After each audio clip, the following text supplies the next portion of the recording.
Hey everybody, Scout Crafty here again. TGIF, thank God it's Friday. Another week zips by. Couple great things to get to today. I'm hoping to have a really good show. First thing I want to get into, I had to go upstate yesterday.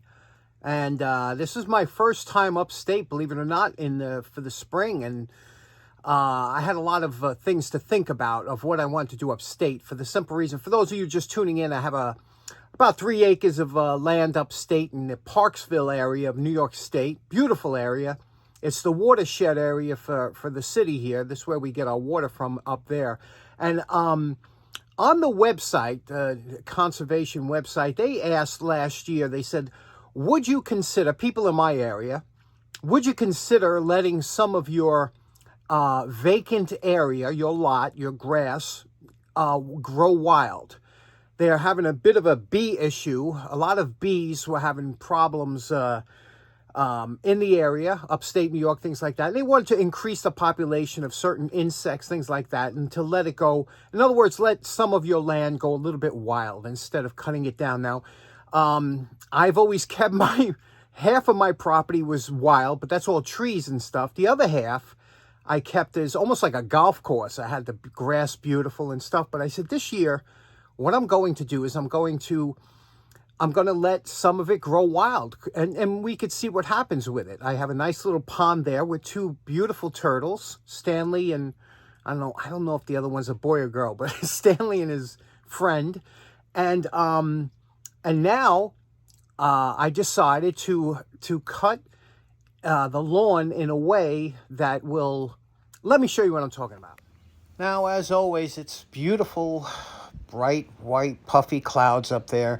Today was a warm day, about 80 degrees, but you could see, I haven't been up here yet, and you can see how tall the grass is. That grass is about 1 foot tall, but that's perfect for what I wanted to do now. Now you could see what the grass looks like when it's pretty much left on its own, how it grows. And what I'm going to do now here, this is an aerial shot of my property. If you look, you could see to the left is unkempt, to the right is the grass. Here's what I want to do. All the shaded areas here that you see, I'm going to leave to grow on its own. And I have those white paths will be cut down in front of the buildings, around the pond, around the property, so I can get access to my property. But I'm going to let those shaded areas grow, and then over the course of the summer, see what kind of flowers, things like that, develop wildflowers. And this is after the cutting. You could see what it's going to look like, but now, again, that's only the first cut. So hopefully through the weeks, I'm going to take you up here and we'll take a look and see exactly what happens to this property when it's left by itself for the whole summer, just to grow and to go back to its wild heritage. Now, I think the wildlife is also going to enjoy this because they'll give them some cover, and they'll be able to eat whatever they want. And also, they'll be able to walk around through the paths that I made here. You could see under the oak tree, I left a big circle, put another circle back there, like crop circles from an aerial view. And if I left this area open in case I wanted to come up here and do any archery or shooting or something. What do you think? Are you excited to see what this property transforms into? Next up, you remember a couple weeks ago, we did that $1 Collins brush axe or brush hook that I got, and it came out really nice. I was supposed to bring it up to demonstrate it. Don't you know I forgot it at home. However, I have one up there, and I wanted to show you what it's used for. Now, here's a traditional axe. Anytime you have a sapling or bouncy wood, you're better off using a brush axe because it just has a better handling for that. It's almost like a machete on a stick, and I'm going to demonstrate it here. I'll cut on this sapling right here. Now, look at the nice cut it did. Cut right through that. Beautiful cut. It's a lot easier to use because you have a much wider hit surface that you can use. And for heavy stuff, you use the bottom portion of the brush axe. For the tip, you use for the finer, for brush and things like that. But it's great for limbing trees, for taking out the tree limbs, or also roots, things like that. You should give one a try. I think you'll like it. It's been around for a couple 100 years. I use it a lot. Next up, a lot of you enjoyed from the last episode. I found this 5-gallon Eagle gas can, safety can in the garbage, and a lot of you enjoyed that. But a couple of you pointed out I mistakenly referred to this as a a screen, but what actually this is a flame arrestor, okay? Now, these were put in cans, the safety cans especially, and what this does is this stops any flames from going into the can. Apparently, this thin mesh, this one's brass. The new ones they make that they sell are usually, and that they have in their cans, are stainless steel. But this is an older one. It was made of brass, and apparently if you're pouring your gasoline over an open flame or something in the flame, it will not travel into the can. That's supposed to stop that. The only problem is these became kind of an issue, and that's why you don't see them on a lot of cans. A lot of people pull them out. In fact, there are a bunch of videos on YouTube on how to take these out of your can, and for the simple reason that filling your can can be an issue with these, especially the short ones. You know, we like to go to the gas station and take your nozzle and put it into the can and, you know, whatever, so you don't have spills. But with this thing, if you put the nozzle in here, even if it fits, some of them didn't fit, sometimes the gasoline would back up and shut the nozzle off. You had to trickle it in. So a lot of guys were really upset. A lot of guys hated these cans, these safety cans, but for this reason. If you, and I'm not saying to do this, but if this is removed, like this one was, it makes it a lot easier to fill and also to pour because there's no restriction. However, a couple things I want to say about that. I have a couple of these type safety cans. I have the Just Right, the new one I did a video on. If you're going to pick up a can like this, I suggest, this is my personal suggestion, unless you have to fill up a truck or something, get the 2.5 gallon one. This is a 5 gallon one. The big cans, 5 gallons of gasoline is pretty heavy. And it's much easier to handle a smaller can, 2.5 gallon. So if you want one of these cans, the 2.5 gallon size is my preference. However, I also have a lot of experience with the plastic gas cans that we all hate. And it's not because we hate the plastic cans, it's because we hate the regulatory nozzles that they have that just are just horrible. And the vintage plastic cans were fine.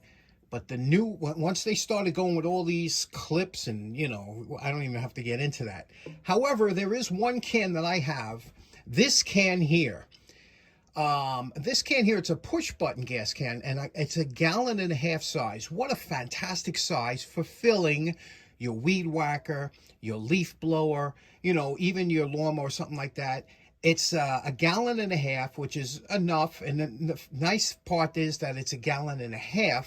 So if you have to do any mixing with the oil, you put in your gallon, you mix your oil, and you got room in there still. So if you're considering a can, this one's not expensive. The push button can, it's very small, very easy to fill up all your accessories around the house.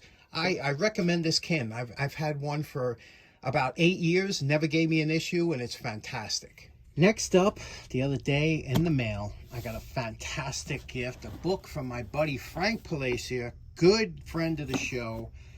And Frank had this book and he sent it over. This is the Minneapolis Iron Store Company, okay? This was their catalog number 33, which I believe 1932. This was the heart of the Depression. The Depression started in 1929 with the stock market crash. It ran until World War II, but a lot of times, the first 3 or 4 years were real tough. So this is such a great catalog. The building, by the way, is still there in Minneapolis, still at 512 Washington Avenue. In fact, they're just making the building into a residential area space, and they're keeping the exterior true to form like it was built. So that's cool. I'm sure some of you out there know the building that live in the area. But the Iron Store Company was huge. It was a tremendous, one of the biggest suppliers. And here's what's cool. Look at this catalog. You see how it shows you how to work it. What you do if you wanted to, here's some quick reference points. So if you want to go to small tools, you bend the catalog like this until you see that little black stripe. You see that little black stripe right there? And then what you do is you put your thumb on that black stripe, and that takes you to the start of small tools. So how cool is that, you know? But there's so many great things in this catalog that you can imagine. Because in 1932, remember when this was? This was at a time when you could still get blacksmithing supplies, horseshoeing supplies, yet they were moving into the automotive industry. It was starting to get big, and they had so many great things in this catalog, especially things that we would like on this channel. Look at that air compressor. Look at that cool air compressor, huh? Just so many things that you could buy from this catalog. And when I was looking through it, I picked out a couple things I want to discuss here. A lot of automotive things. One thing here I want to discuss, look at this grease. Now, as you know, greasing was really important years ago with cars. They've pretty much done away with most of the grease fittings of vehicles. They've kind of permanently greased or whatever. But years ago, you had to grease a lot of different things. Water pumps, all different things. Look at this multi-lubricant. Can you see that? Look at that thing. That's a monster. Had all the different grease guns for all the different, steering gear, water pump, wheel bearing, oil type, grease type, wet clutch. So think about all the things that had to be greased and all the grease guns they had. So very interesting there. Again, gas cans. We were just talking about gas cans, right? And it's so funny. Remember, we were just talking about gas cans. I was talking about the reason that a lot of people pulled out that flame arrestor is because of trying to fill it with the pump. And, gas pumps were different back then. They were gravity fed or whatnot. But do you remember when they tried to push that, the vapor recovery, which they have on all the pumps now? It's supposed to pull the vapor of the gasoline back into the tank or whatever. Do you remember the first generation vapor recovery nozzles? They were just a hassle. They had this big accordion tube that went down the whole nozzle, and sometimes it would back it off, and they did away with the automatic clicker, and it was just a pain. Back then, simple. Look, Eagle gas can, right? Eagle. Look at this. That's a classic can. Classic because you filled it from the top and the middle. You had a pour spout with a little cap. Bob's your uncle. Simple, efficient, easy to operate. I don't know. It was just too simple for things, huh? Let's see, oil bottles. I still regret. I had a case of oil bottles that when I was cleaning the garage when I was a kid, I threw them away. I regret that every day of my life. All kinds of great stuff. There was something else that I pointed out here I want to show you. Again, a lot of automotive things that were just getting big back then. And during the height of Depression, it must have been tough for businesses to, look at the chains, the tire chains on those small tires. It must have been tough for businesses to make it back in the height of Depression. Look over here, insulators, which I like, right? But this one here, some of you old timers will be on board with me on this one. Do you remember these old dry cell batteries? I had a couple when I was a kid. They were like 1.5 volts. Yeah, 1.5 volts. But don't let that fool you. 1.5 volts, if you put a wire between those two terminals, that thing would get so hot or whatever. You could make electromagnets. You could make all kinds of stuff. It was fun to play with. They seemed to last quite a long time. I don't know if you remember those. I remember having one as a kid, and it was kind of a prized possession. Again, a lot of tools. This one, I always had all the Black & Decker, the drills. And when you think about the cost of things, 1930, we're talking 25 cents an hour was the minimum wage. 25 cents an hour. If you were pretty good, let's say you made double that, 50 cents an hour. Think about 50 cents an hour, and this drill was $94, or $94 for think about how much money that was back then. At 25 cents an hour, huh? You'd have to work, a whole day to pick up just a small tool. But that's why people took care of things years ago. Unlike today, in the throwaway society, people, cherish things because of how much it cost. We're going to be talking about waxes in a minute. Here's some number 7. What I tell you, number 7, DuPont. Love that stuff. 1932. And Simonize. My father, when he was an oil truck driver, when he first started, they would lay him off because he was a new driver during the summertime. So during the summer, he'd have to work at other jobs to make some money. And what he used to do is he used to hand Simonize cars. And he would do 2 cars a day sometimes. Wax and Simonize. Do you know how hard it is to put Simonize wax on? We'll talk about that in a minute. But there we go. Frank, what a fantastic book. Just absolutely enjoyed going through here. I've been looking at it for a while. I can't put it down. Thanks again. Okay, next up, let's talk wax. Everything you've ever or never wanted to know about wax. Last week, my buddy Steve gave me a can of Johnson's Paste Wax. It was and the whole thing this started because they stopped making this particular product, Johnson's Paste Wax. After 100 years, I don't know, they don't make it anymore, so everybody was kind of scrambling, trying to pick up wax, and I said there are alternatives, and I want to talk about that for a minute, especially for what we do. Now, when it comes to waxes, there are a couple things you have to know. The first thing is a wax, for the most part, is a protective coating.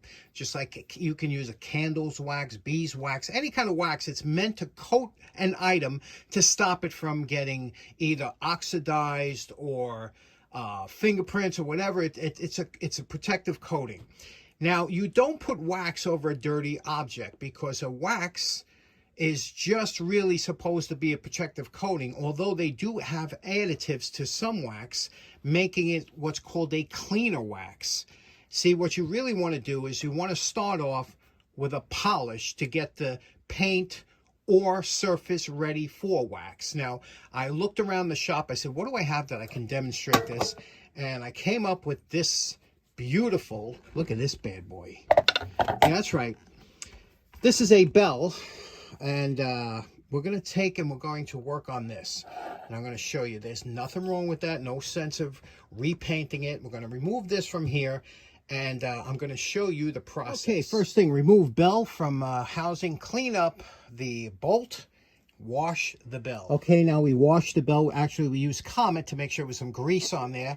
It is clean, yet it's dull, but it's clean. Okay, there's no dirt. You don't want to start swirling dirt into the paint.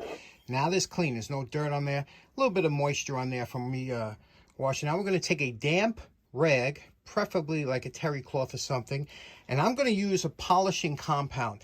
This is all this is. It has a little bit of abrasive in there to get all that oxidation off of the paint. Let's do that. Now, whenever you polish something like this, you're always going to have a little paint lifting up because you're going under the oxidation, and you're going to have a little paint coming up onto the rag. That's okay. But you only polish when you have to. You don't polish all the time because there's only so much paint on here and you don't want to lose it all. So now we're going to get this back, and then we're going to, when it dries to a haze, we'll buff it off, and that'll be the polishing step. Now, I apologize. I left the camera in time-lapse, so I'm going to have to voice over. But you can see here, this is just the polish. Finished with the polish. It looks great. Now we just got to coat it with a wax. There are different types of waxes. There are waxes with cleaners in it, and there are waxes that are just a coating wax. Now, if you look here, we're trying to replace the Johnson wax, but if you look here, here are the bottom two waxes are cleaner waxes. The top two waxes are coating waxes. You could tell the difference. The coating waxes are a little bit harder, and again, there's no cleaners in them, and you can see how soft the Johnson's is. Now, that's the one we want to replace. So to replace that, this is the one I have. And here it is. Minwax. Finishing wax. Now, I have to tell you something. I bought this with the specific, because everybody was asking about, is there something to replace the Johnson wax? And that's why I purchased this, okay? Now, it's a big can. I opened it up. I opened it just today for the first time. And if you smell it, come on, smell it with me. Nothing, which is really disappointing to me, because I really like smells of waxes. This thing smells like a candle. Nothing. No smell at all. Here it is. I'm going to push down a little bit. It's easy to come off, but it's dense. It's not as soft as the other one, and we'll give this a test. We'll try it out and compare it next to the Johnson's, and you be the judge. But this is the one that's supposed to be, this should last you a lifetime, this can, and it's not cheap. This thing was like 16 bucks, but we'll try it out. But first of all, let's get back to this bad boy. Now, what kind of wax would I use on this? Well, now it's clean, you know, it's shiny. We just want to put a good coating on there, something that'll last. Let's, I'm going to do half with the Meguiar's cleaner wax and half with the Mother's, and we'll see which one is which. And I'll leave the scratches here in the middle. So we'll do this half with the Meguiar's, this half with the Mother's. Okay, over here is the Meguiar's. It's easier to go on. The Mother's, it's a little bit, you got to work a little bit to get it on. Now we'll buff it off. and see if you notice any difference. Shouldn't be much of a difference. Okay, there we go. We have Meguiar's on the left, Mother's on the right. Like I said, you shouldn't notice much of a difference because the wax is just supposed to really, you know, clean it up and put a little bit of a coat. Now, what you might notice is 6 months down the line, you might notice one lasts better than the other, especially when you beat it up with water or something like that. But right now, you know, that's it. That's what it should look like. A little wax, a little polish. Well, we got a 12-volt battery down here. What do you say we give it a shot and see if this thing will ring?